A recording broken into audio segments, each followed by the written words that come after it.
তো বন্ধুরা, first of all আপনি এয়ারটেল থেকে আপনার ফ্রেন্ড সার্কেলের যে কাউকে আপনি যদি মিনিট এমবি গিফট করতে চান, তাহলে আপনাকে সরাসরি প্রথমে চলে যেতে হবে আমাদের এই যে মাই এয়ারটেল অ্যাপ্লিকেশনে। এখানে অ্যাকাউন্ট করে এই অ্যাপ্লিকেশনে ঢুকে যাবেন।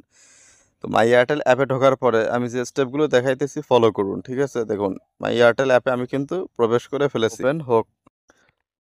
তো বন্ধুরা দেখুন, আমাদের কিন্তু মাই এয়ারটেল অ্যাপ্লিকেশনটা ওপেন হয়ে গেছে, ঠিক আছে? এখন এখান থেকে আপনি এই যে ড্যাশবোর্ডে আসবেন। ড্যাশবোর্ডে আসার পর দেখুন, এখান থেকে এই যে নিচের দিকে আসবেন, দেখুন এই যে ভিউ মোরে ক্লিক করবেন, দেখুন, অথবা এইদিকে স্ক্রল ডাউন করবেন, দেখুন এই যে এইখানে কিন্তু আপনার সকলগুলো প্যাক এখানে দেওয়া আছে, অথবা আপনি চাইলে সার্চ করেও কিন্তু খুঁজে নিতে পারবেন। দেখুন এই যে গিফট, এই গিফটে ক্লিক করবেন।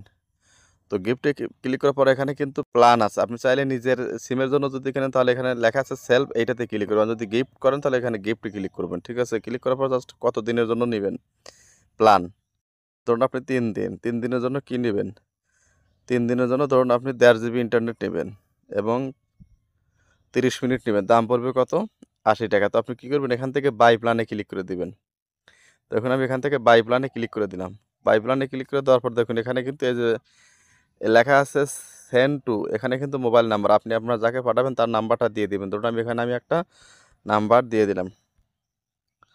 এখানে নাম্বারটা দিয়ে দেবেন। দিয়ে দেওয়ার পর এখানে কিন্তু আপনার যদি মোবাইলে পর্যাপ্ত ব্যালেন্স থাকে, তাহলে আপনি এখানে এই মোবাইল ব্যালেন্স থেকে ক্লিক করে আপনি সরাসরি এখানে বাই নাওতে ক্লিক করলে আপনার প্যাকেজটা অ্যাক্টিভ হয়ে যাবে। তো দেখুন, আমি এখানে মোবাইল ব্যালেন্স যে দেখাইতেছি, জাস্ট আপনি বাই নাওতে ক্লিক করুন। এখান থেকে তারপর আপনি কী করবেন? কনফার্মে ক্লিক করবেন। দেখুন, এখান থেকে কনফার্মে ক্লিক করলেই কিন্তু আপনার প্যাকটা কিন্তু অ্যাক্টিভ হবে। যেহেতু আমি এই প্যাকটা আমি গিফট করব না, বাট আপনাদের শুধু দেখানোর জন্য দেখাই দিলাম।